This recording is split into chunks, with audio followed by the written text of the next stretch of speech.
Olá, terráqueos, como é que vocês estão? Eu sou o Rogério Vilela, está começando mais um Inteligência Limitado, o programa onde a limitação da inteligência acontece somente por parte do apresentador que vos fala. Sempre trago pessoas mais inteligentes, mais interessantes e com a vida muito mais saudável mentalmente do que a minha, do que a sua, querido Vindi. E Tem aí, que me acostumar a chamar você de Vindi ainda, cara. E aí, tudo certo? tudo certo por aqui. Você tá bem? Eu tô bem, e Vai você? ficar melhor então. Com Depois desse certeza. papo. Vai ficar melhor também quem tá em casa aí, que eu quero falar com vocês. Sabe aquele primeiro gesto que você só faz e nem pensa? Eu tô falando de insider, é isso aí. Pra mim, é vestir insider esse primeiro gesto que você faz e nem sente. Eu vou no guarda-roupa, já pego o insider sem pensar. É conforto o dia inteiro, tecnologia que você sente com cada peça de roupa e que funciona em qualquer rotina. Temos link na descrição, QR Code na tela e quem segue o podcast tem desconto especial em nosso cupom que é acionado automaticamente, não é, Vindi? É isso mesmo. Exatamente. Se você está aqui agora, o que você tem que fazer? Curte.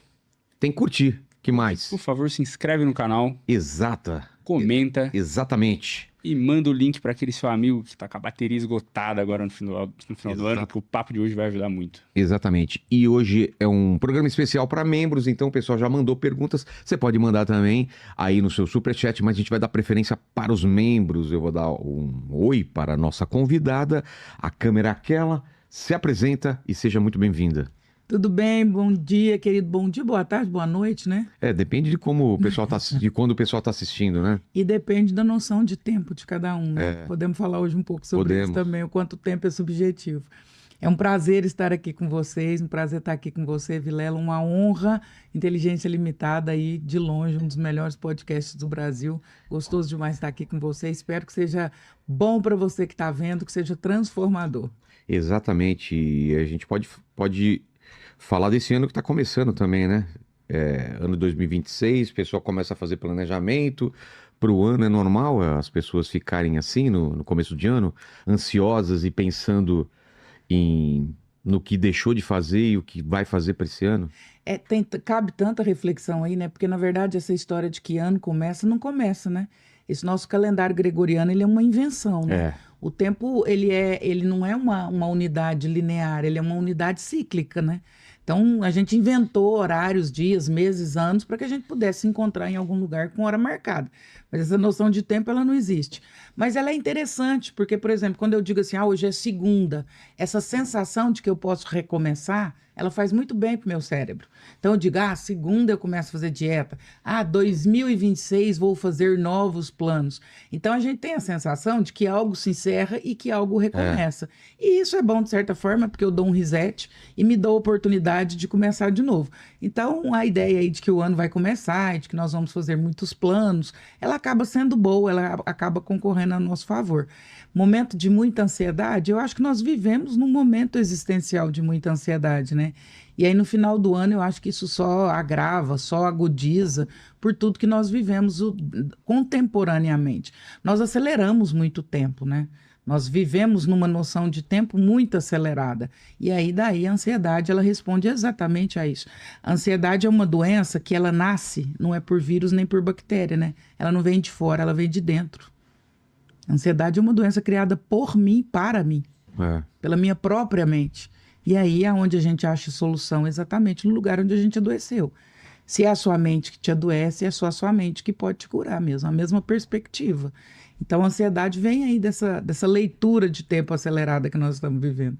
Vou falar mais disso. E esse livro que você trouxe aí? É um presente para você. Olha aqui. Esse livro é maravilhoso, é Psicanálise para o Dia a Dia. Freud explica e eu traduzo.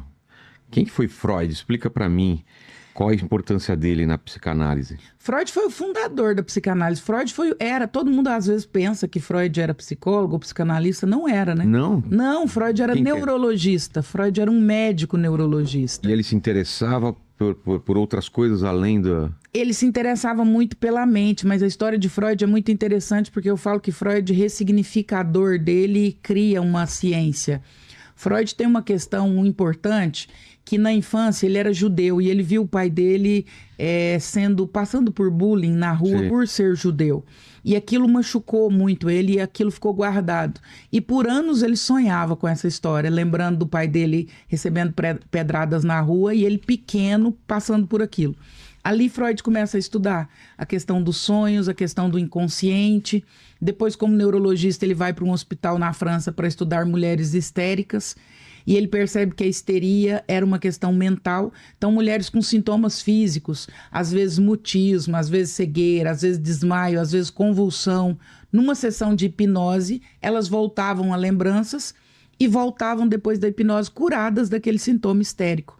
Então, o Freud é quem pensa primeiro na relação mente-corpo. O que a minha mente é capaz de fazer, inclusive em sintomatologia no meu corpo. E aí ele começa a estudar isso, e é o primeiro a falar sobre o inconsciente, que é essa porção que está aí dentro de nós, que a gente não acessa, mas que determina 90% de tudo que você faz.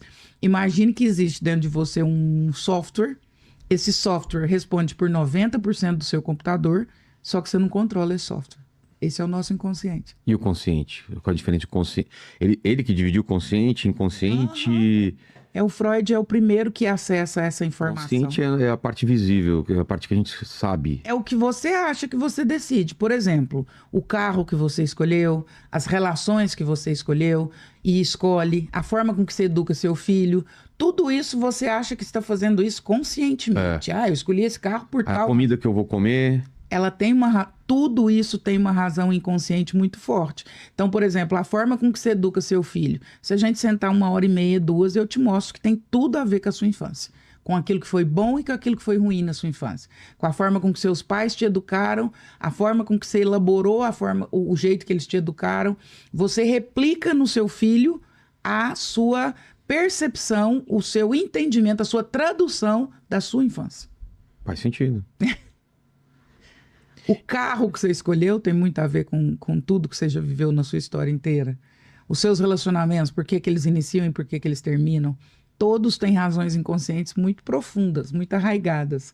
E quando Freud mergulha nisso é maravilhoso, porque aí ele começa a encontrar respostas para uma série de coisas. Quando a gente faz isso também. E esse livro vai falar disso.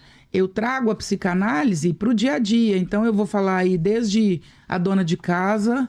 até a culpa não é da sua mãe, mas quase sempre é. Que é um capítulo que tem aí.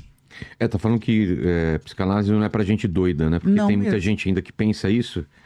Eu não sou doido, então não preciso. Tem muita gente que ainda pensa que saúde mental é pra gente doida, né? Tem gente que você fala, nossa, seria legal você fazer terapia. Ele diz, não, eu não sou doido. Terapia é pra gente doida. Então, a saúde mental, ela ainda traz esse estigma da doença mental. E saúde mental não tem a ver com doença mental. E aqui tá falando sobre doer, né? É mais fácil cuidar de coisas que doem, a gente sabe o que tá doendo. Dor de cabeça, você usa remédio pra cabeça. É sobre isso. E a dor que você não sabe de onde vem, como que cura? Que acessa, que é a dor da alma. A dor da alma, o nosso corpo, na verdade, ele é uma folha em branco. Ele só traz e ele escreve aquilo que a alma não conseguiu gritar. A nossa alma, ela não fala e a nossa alma, ela não dói. Então, você tem uma questão mal resolvida e você não olha para ela. Daqui a pouco, você desenvolve uma insônia. O seu corpo está escrevendo o que a sua alma está falando. O corpo, ele é uma folha em branco.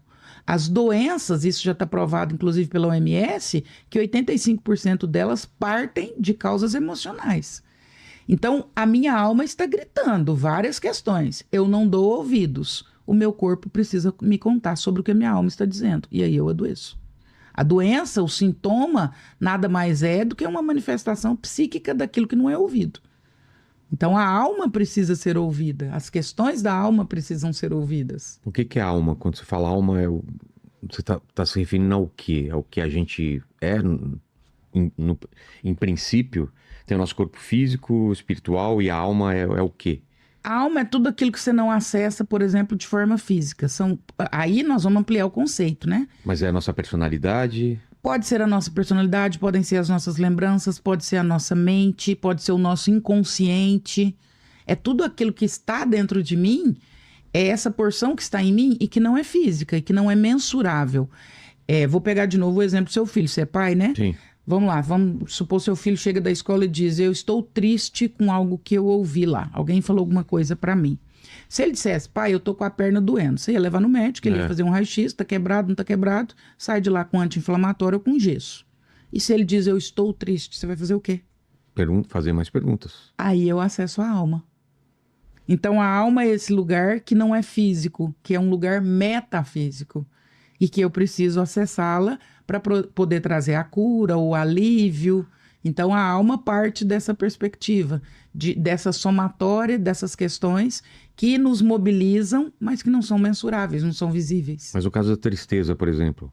A tristeza é algo que a gente tem que passar por isso? Ou simplesmente a gente pode evitar a tristeza ou anestesiar essa tristeza com remédio ou com outra coisa? Ou com vícios, com prazeres, com outra coisa?